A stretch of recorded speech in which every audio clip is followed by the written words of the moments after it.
learn more. So, would you like to start by sharing your near death experience? Well, yes. First of all, I have to say that I was 26 years of age when this happened in 1969.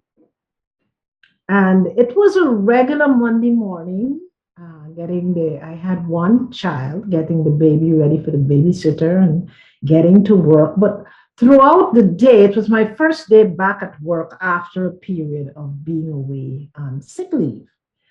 And doctors really could not tell what was wrong with me.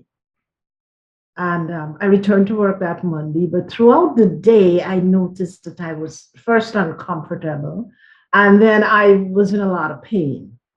And somewhere around 4 o'clock, I looked at the clock, and it dawned on me that the pain I was experiencing felt like labor pains, and it was kind of in and out every 15 minutes. So I asked if I could leave early.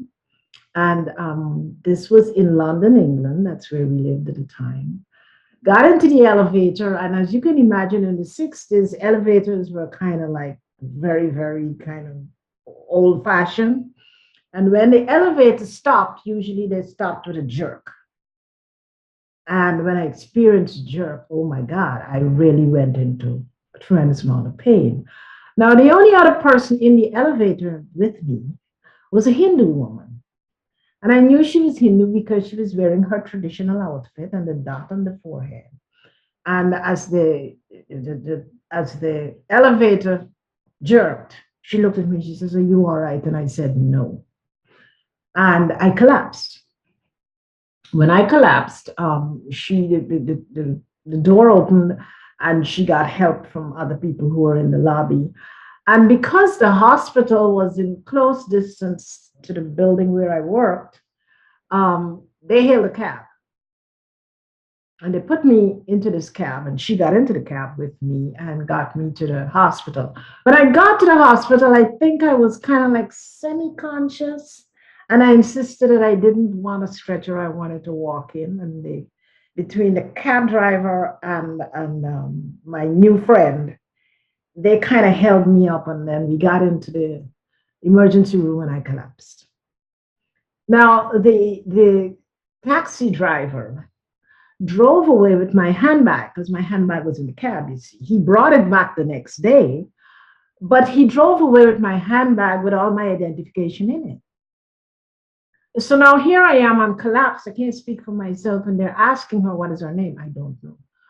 Is she married? Is she single? No, but she knew nothing about me except that I collapsed in this elevator with her, you see. And she stayed. She stayed the entire night. But Wow.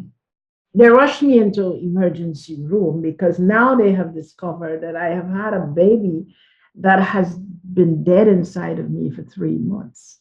Nobody knew Oh, I was pregnant because when I had my first child, it was a very traumatic delivery, and they told me I would never have children again.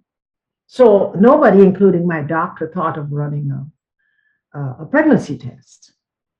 So they wheeled me into this operating room, and I guess the last thing I had in my consciousness was this extreme pain, extreme pain in my body. And all of a sudden, I find myself in a very calm and peaceful.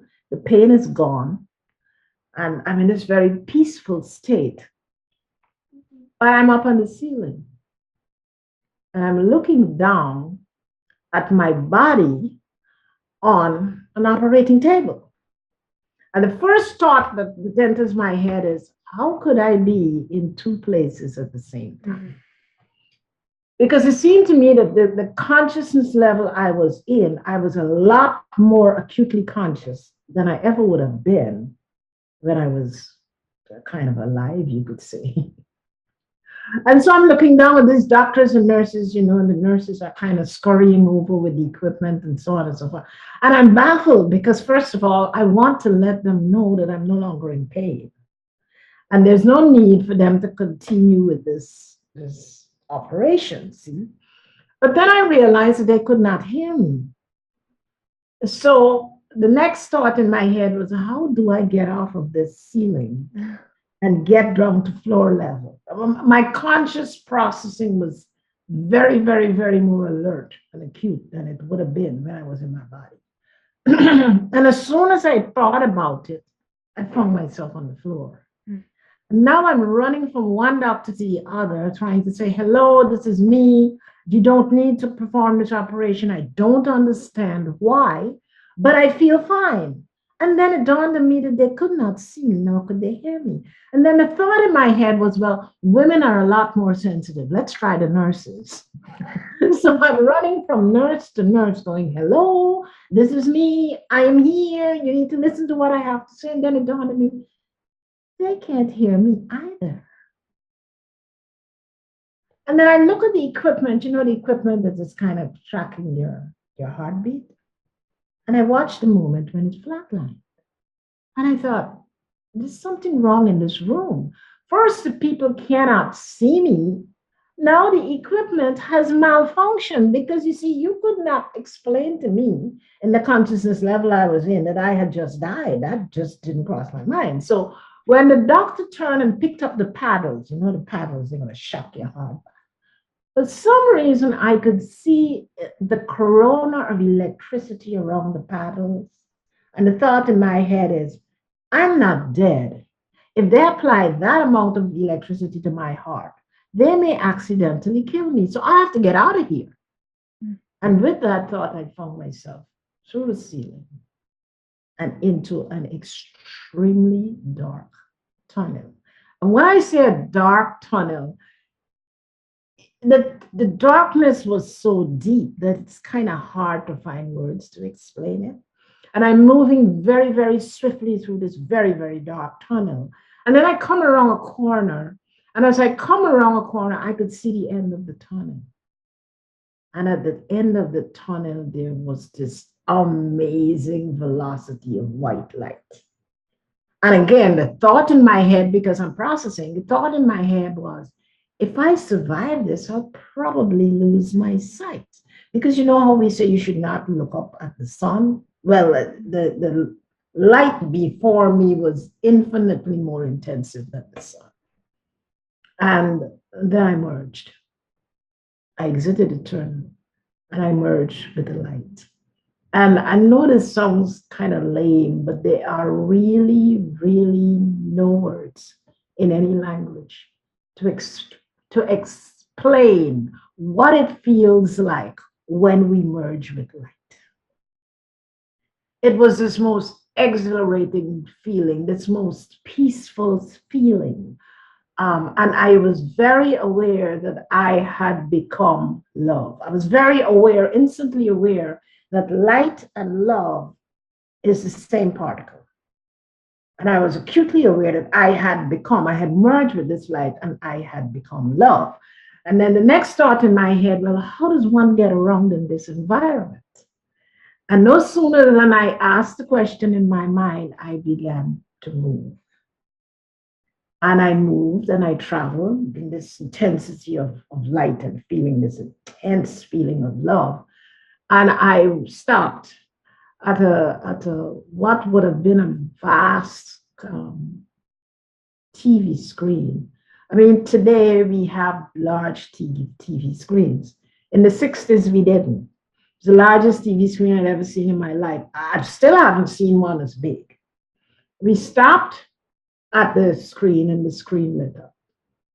And when the screen lit up, I began to process the 26 years that I had just lived before I entered this state. The screen had 3 columns. On the left was my life as I had planned it just before I was born. And what it is that I was intending to accomplish when I got to Earth. The middle column were all the conditions that came to me during my 26 years of life in order to help me accomplish what I had planned. And then there was this third column, which I just burst out in laughter because the third column looked as though someone had created a stamp. And the stamp said, objective not accomplished, objective not accomplished, objective not accomplished. So I'm moving my head from the left hand column of what was planned to the circumstances that came into my life that should have helped me to accomplish what I came to accomplish. But instead, I had other ideas in my head about what it is I wanted to accomplish in this earthly life, you see. And so, therefore, these laudable ideals were not being met. And therefore, this stamp, as I look at objective number one, number two, number three, there was this stamp on the right hand said, objective not accomplished. And then I think the screen moved. And when it moved now, I'm like watching a screen of my life, how I had lived it.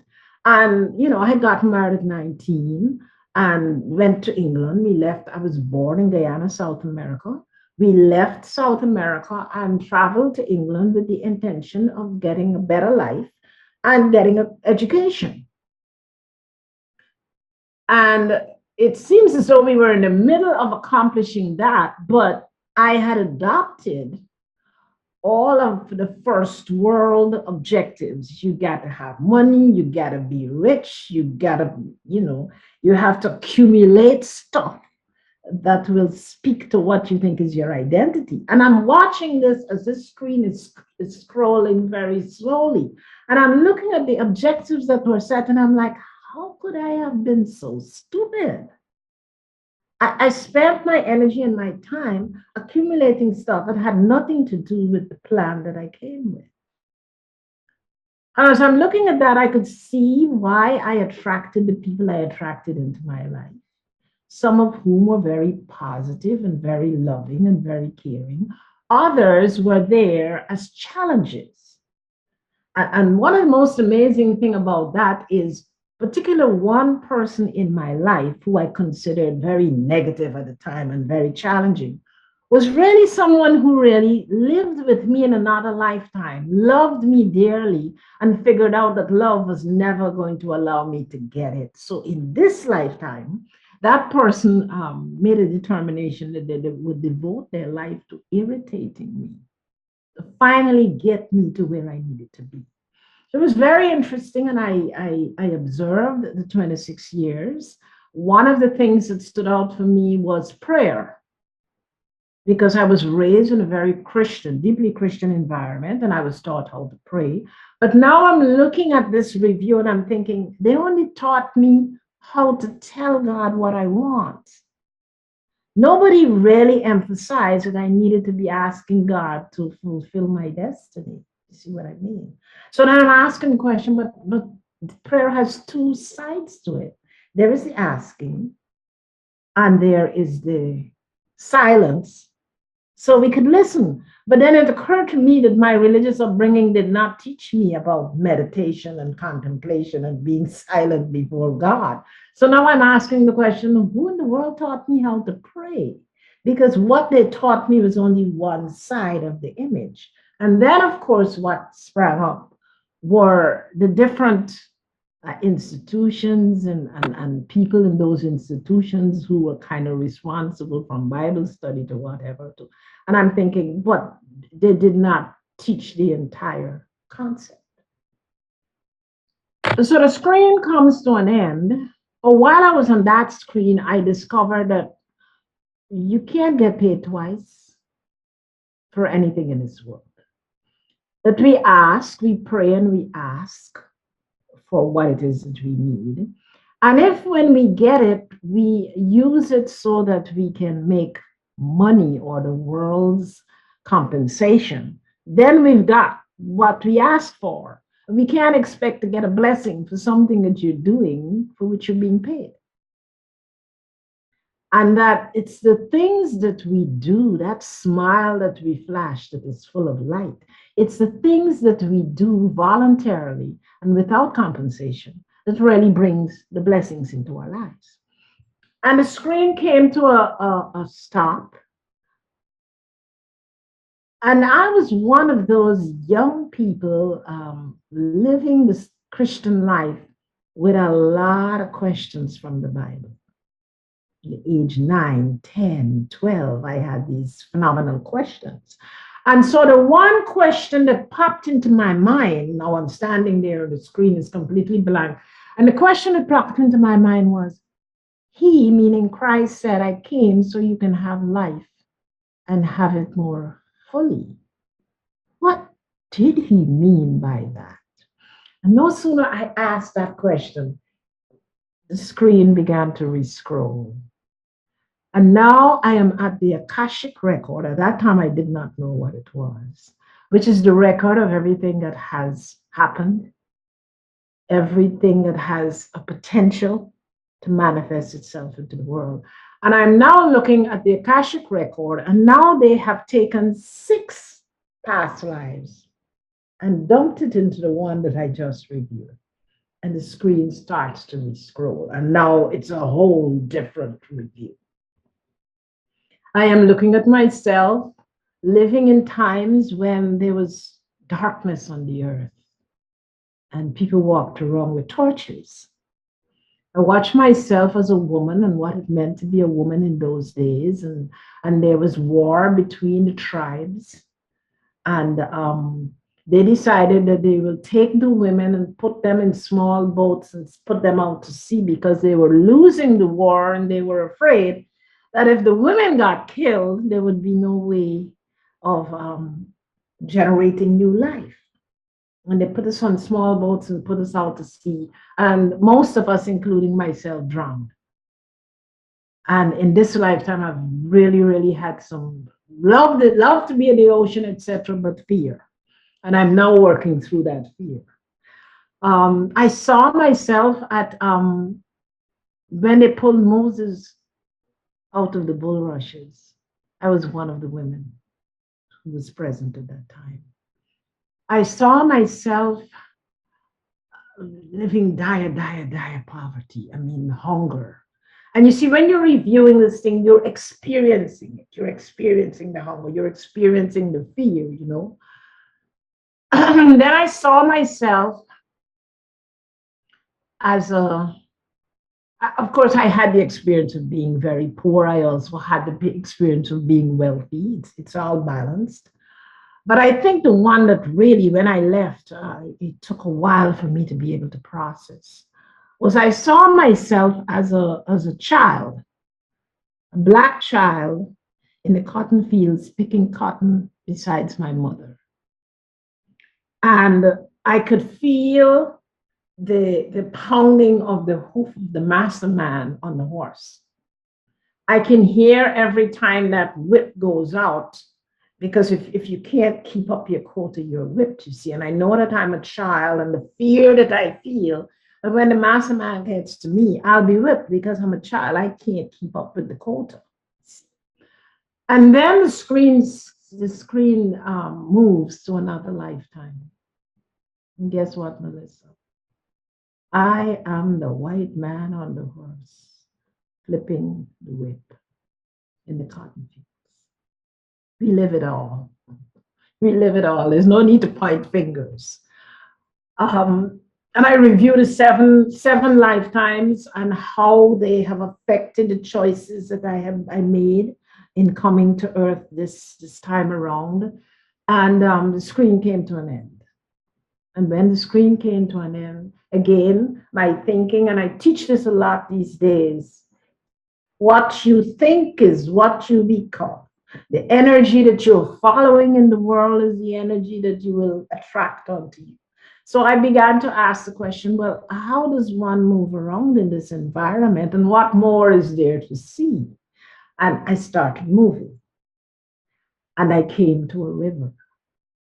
When I was a child in Sunday school, we sang the little hymn, Yes, we will gather by the river, the beautiful river. Gather with the saints at the river, it flows from the throne of God. And there I was at the river. On the other side of the river were hundreds of souls. And I knew that during many lifetimes, I had lived and interacted with them, but we had something in common.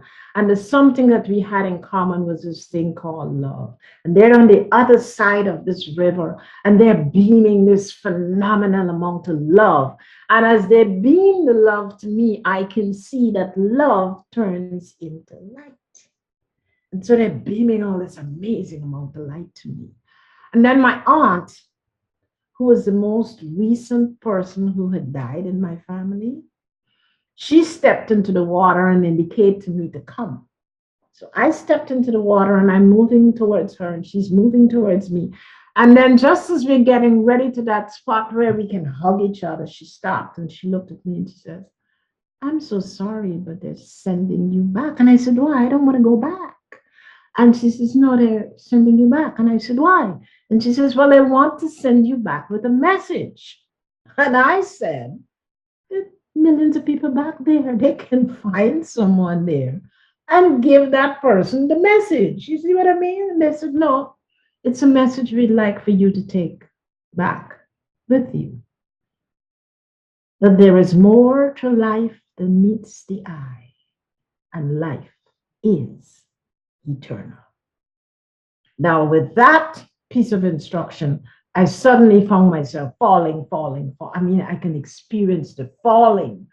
And the moment when I crashed into my body, even though I was on the heavy anesthesia, I felt the incredible pain. And it was like moving from this place of extreme love and joy and happiness and peace, and then to instantly hit the body, excruciating pain. And that led to 3 years of serious depression because I did not want to be here. I wanted to be able to return to that place where I had experienced such amazing love and purity and joy, and where you asked the question and you got the answer in a knowingness, not necessarily with words, but in a knowingness. Now I crashed back into my body. They had me in a small room in the hospital, and they had two nurses sitting at a table who were supposed to be observing me, an observation. And I opened my eyes and discovered that all of my senses had become enhanced. And these two young nurses were sitting at a table and they were working with bandages or something. Their hands were moving. But they had a radio between them, and the radio was playing classical music very, very softly. And I could hear the music, and I opened my eyes, and now I can see the notes. Every note is tied to a color. Every color is tied to a mathematical symbol. And I'm watching the light, the amazing light of the different notes and the different frequencies and how it's interacting one with the other. And these two young women sitting at the table are being totally unconscious of the fact that they're absorbing all this beautiful energy.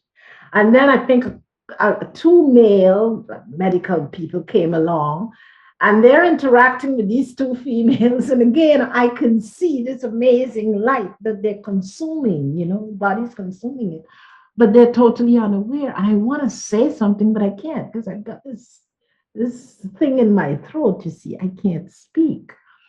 And then the two medical guys left, and the two young ladies began to discuss. Apparently, they both attended the same church. And on Sunday, one worked and could not go to church, and the other one went to church. So now the one who went to church is describing the sermon that was preached. And the sermon had to do with hell. And I want to scream at this woman that's not true. There's no such thing as hell. Let me tell you about what it's like on the other side. But of course, I can't speak because I've got this trachea in my throat, you see. And so I'm listening to this, and then it suddenly dawned on me, but normal, because there was a clock, you see. But normal. Less than 24 hours ago, that's what you believed.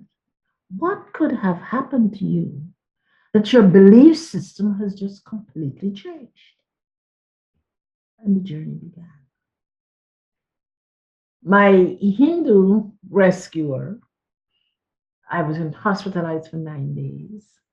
And she came every single lunchtime and she sat with me. And out of that became a beautiful friendship.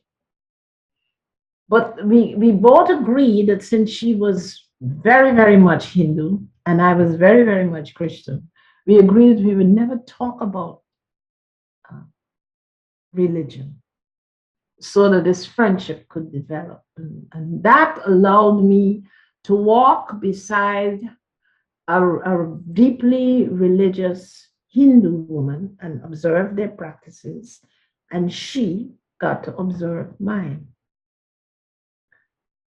The journey home from the hospital was very interesting because once I got out into the open, I realized I could see the leaves and the trees and the energy and the light that they generated.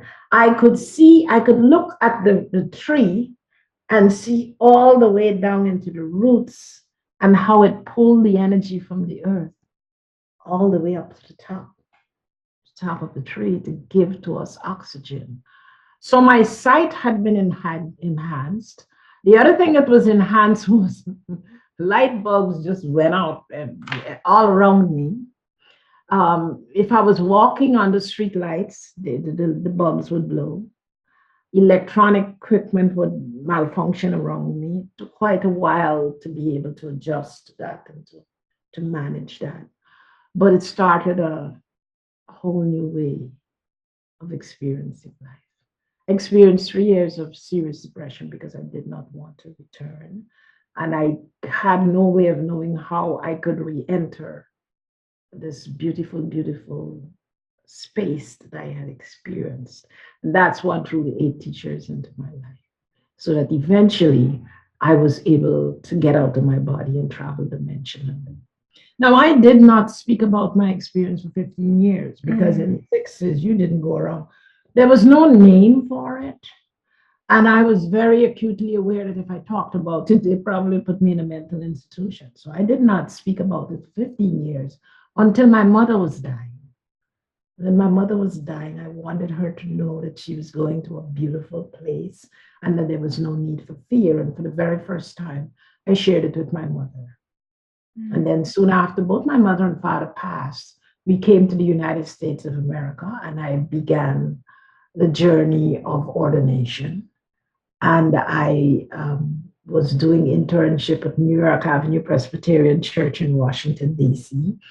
And the senior pastor came in one day with this book and he was very angry. He opened the trash, he put the book in the trash. And I said, well, why would you do that? And he said, well, that's some fool wrote this book about having a near-death experience and living. And my eyes lit up. He went upstairs and I dived into the trash and I pulled the book out, you see, and I started reading it. And I went to him and I said, he's not lying. I had the same experience.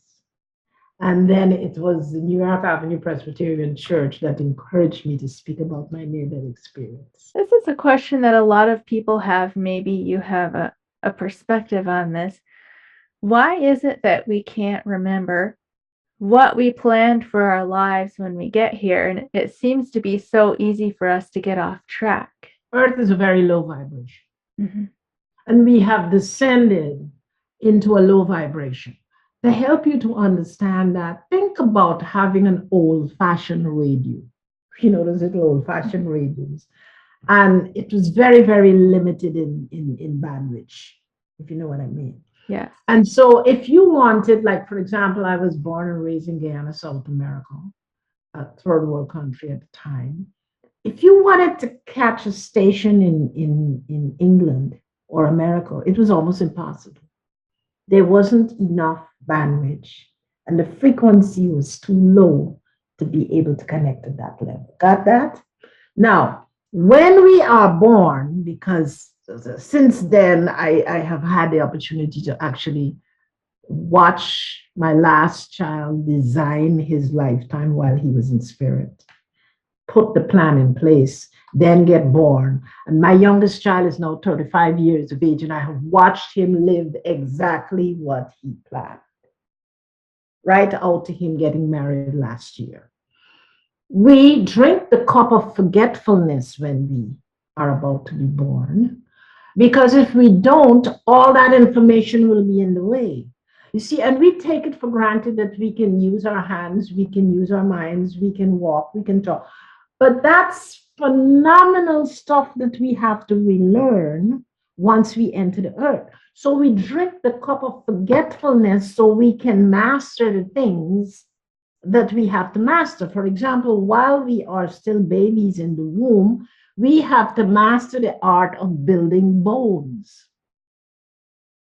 If I'm walking with all that memory, I mean, I only saw 7 lifetimes. If I'm walking with all that memory in my head, it would distract me from the basic things that have to be accomplished in order to live on Mother Earth. And so we file it away at different levels. Some of it has been filed in the super consciousness level, where if we build our vibration, follow me, and we build a vibration higher, then we can access that information. If we do nothing about lifting the vibration, then access of that information becomes difficult. Does that answer your question? Yes, yes, thank you for explaining that.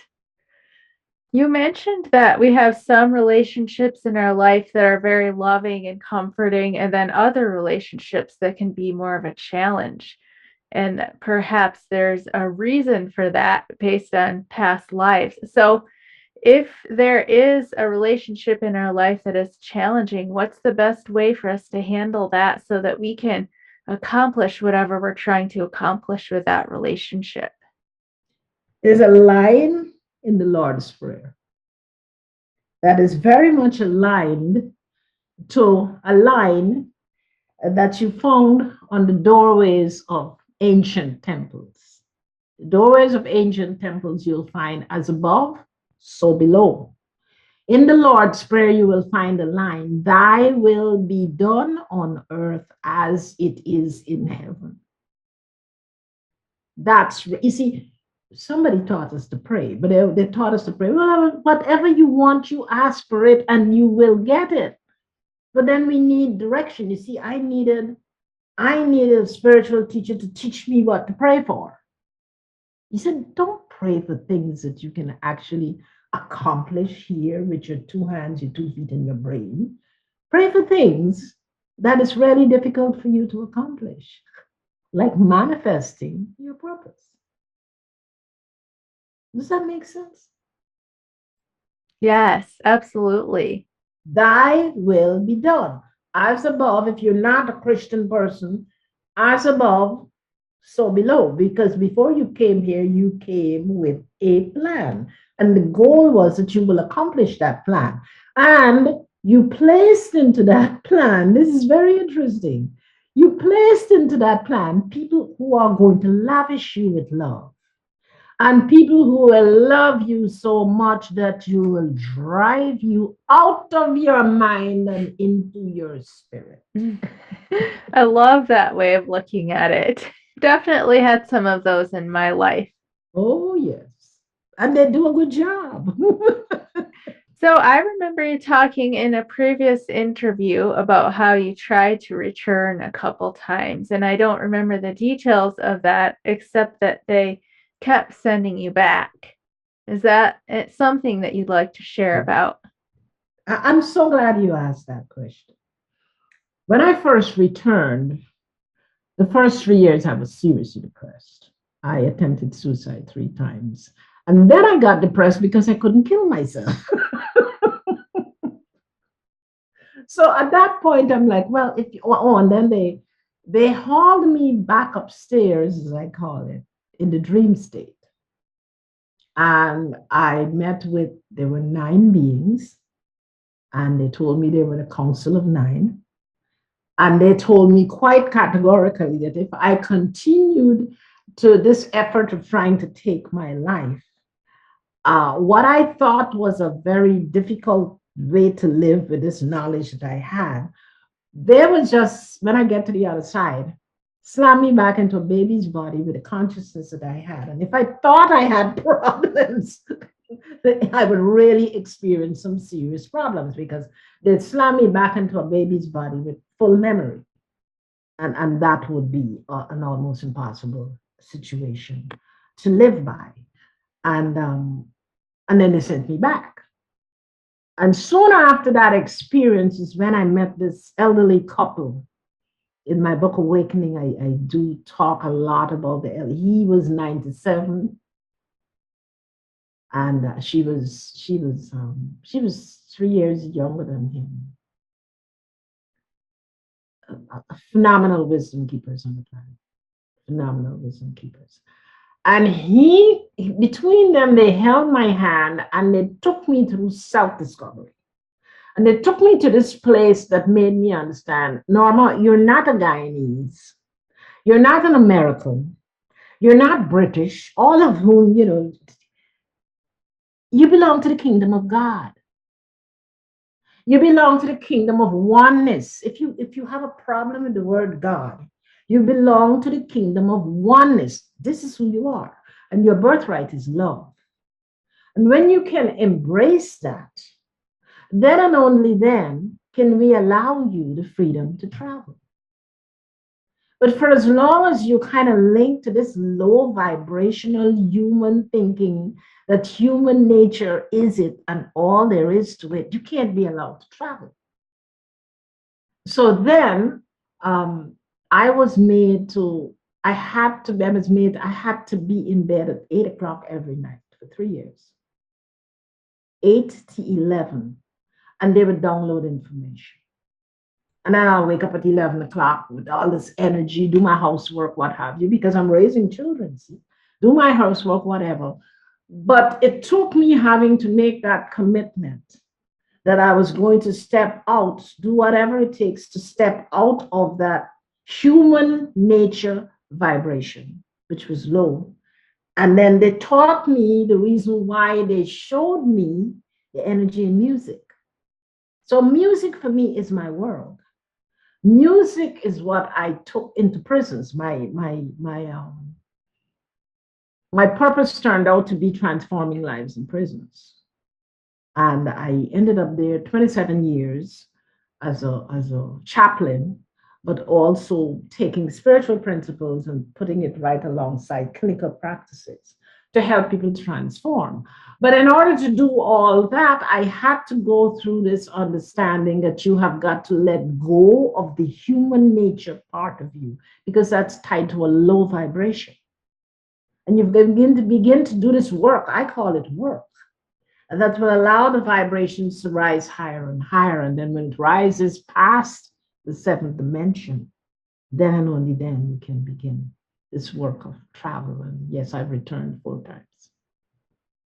Wow, amazing. So I have to ask you now, how do we let go of that human nature part? Because I think so many people know they need to do that and want to, but struggle to actually do it.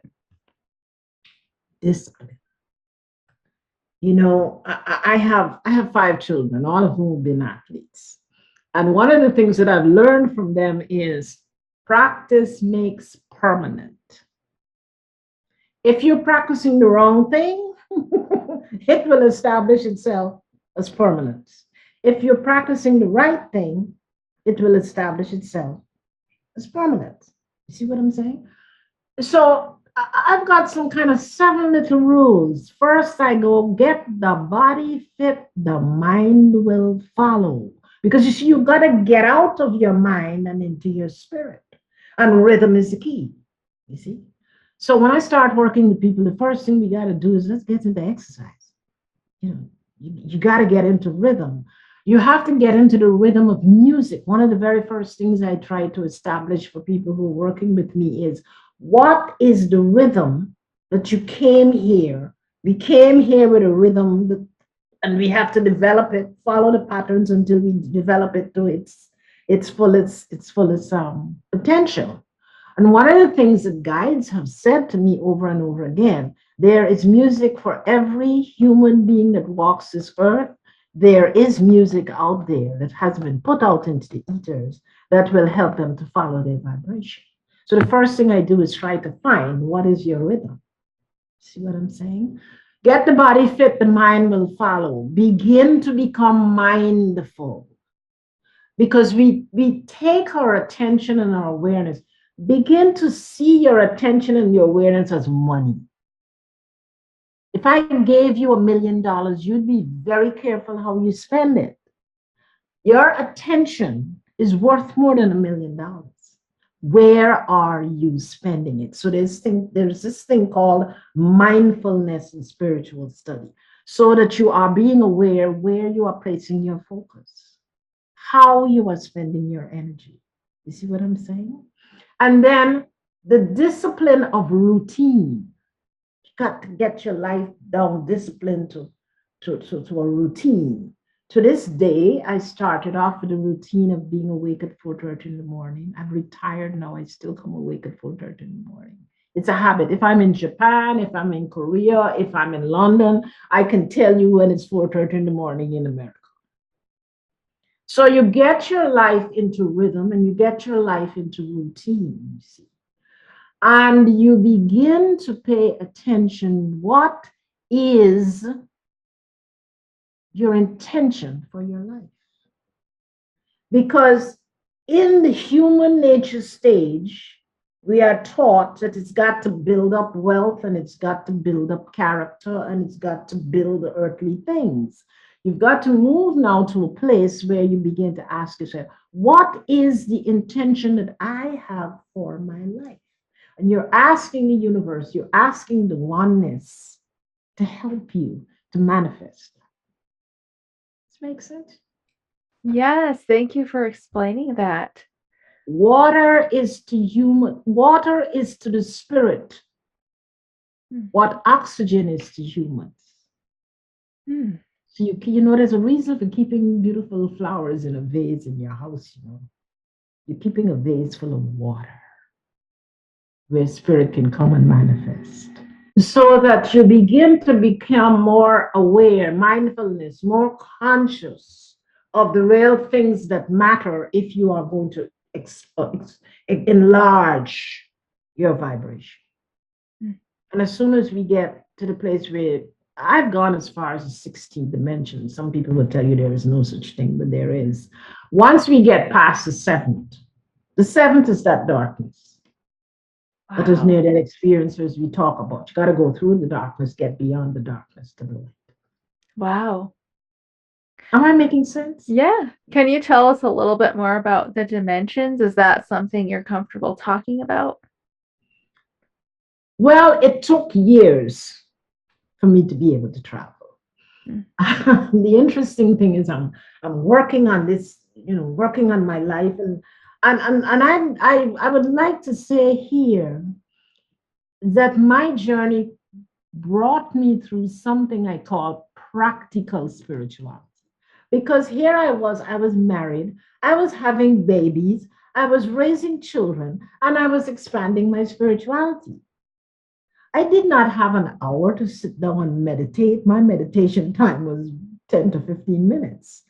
But what it developed for me was a practical way. You see, walking became a part of that rhythm. And I would park the car 3 or 4 blocks away so that I can walk. See what I'm saying? Back and forth. Um,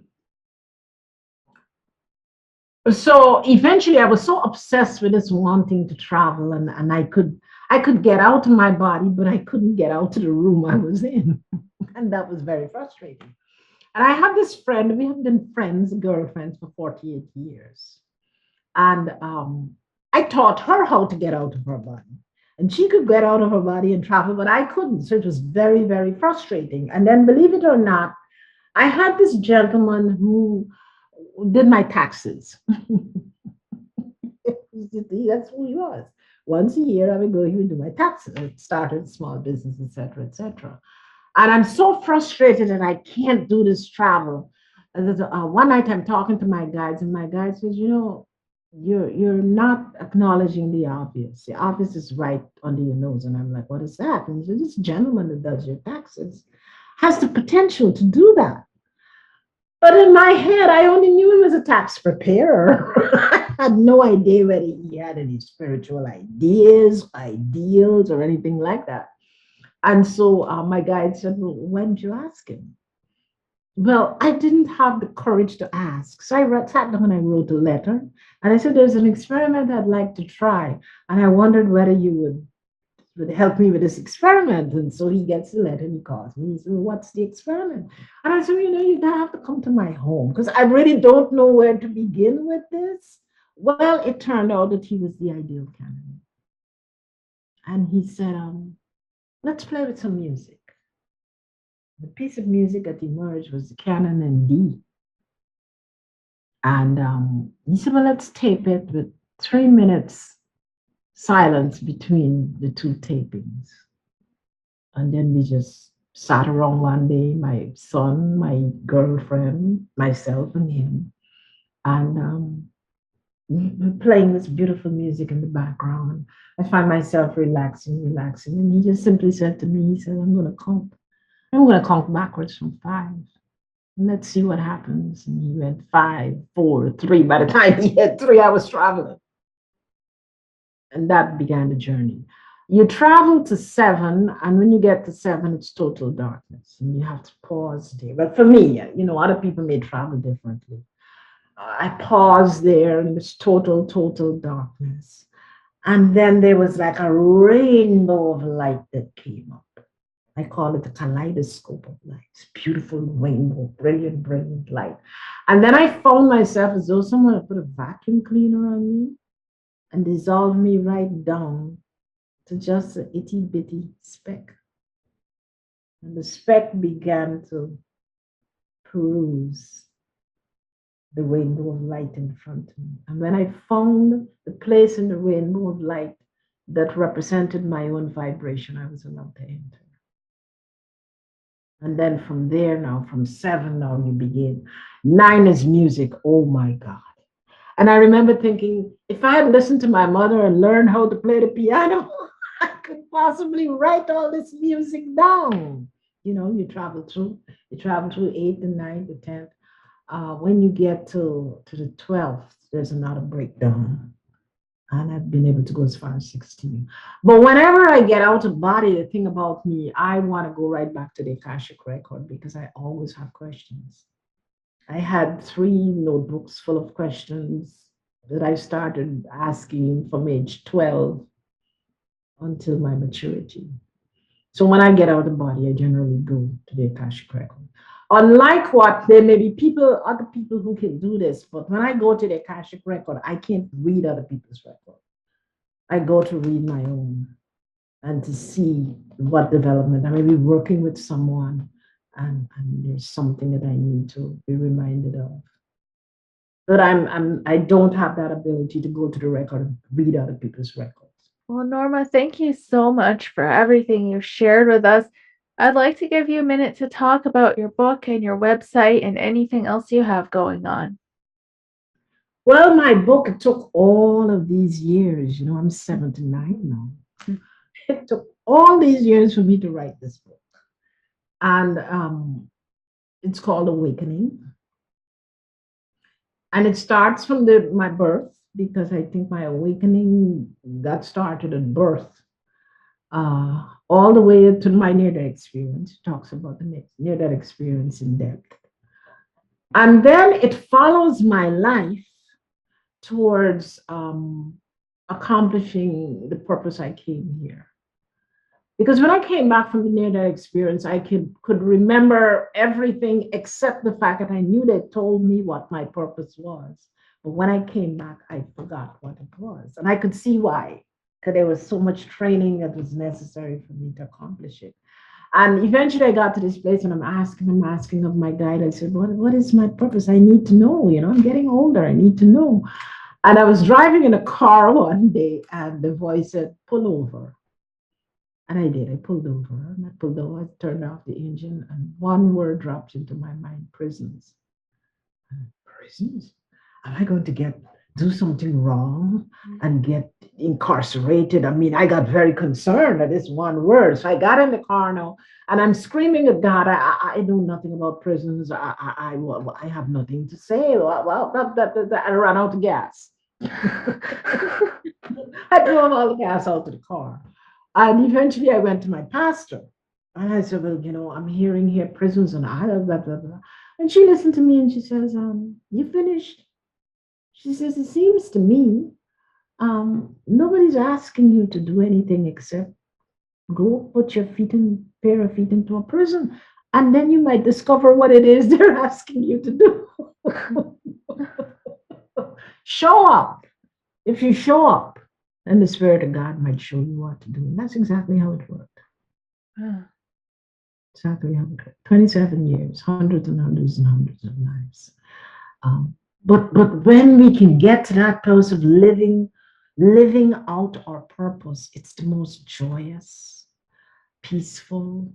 I got up for 27 years and went to work, but I never thought of it as work. Never felt like work. Retired 3 years ago. So the book outlines the life before, kind of the influences in my life as a younger child, etc., etc. And then it talks about the near-death experience. And then it moves to the training that took place after the near-death experience and the fulfillment of that purpose. And the way it ends, I won't give it away, but you got to read the book to see where it ends, because I ended up on death row, working with people on death row. And the goal was to help them to understand there's more to life than meets the eye. Life is eternal. They can't take your life away from you. They'll take your body away, but they can't take your life. They can't take your spirit and your soul. And I think that was the most rewarding place to teach that lesson to people who knew that their life would be taken. On my website, I have 2 websites. One is Reprogram Your Life. That is the life coaching part of my life. ReprogramYourLife.org. And then my website for my book is awakening-series.com. And there you will find the information on the book, selling very well. You'll find information on the book. And from that website, you can reach me. If you get to Awakening Series website, there's a button there you can press and you can send me a message. Thank you for watching the Love Covered Life podcast. Don't forget to subscribe and comment with your thoughts and opinions, and check the description box for the links to my free community where I share lots of resources, my Pay What You Can community where we do classes and challenges together, my TikTok, Instagram, my Clips channel, and lovecoveredlife.com where I share my paintings. Thank you so much for your support.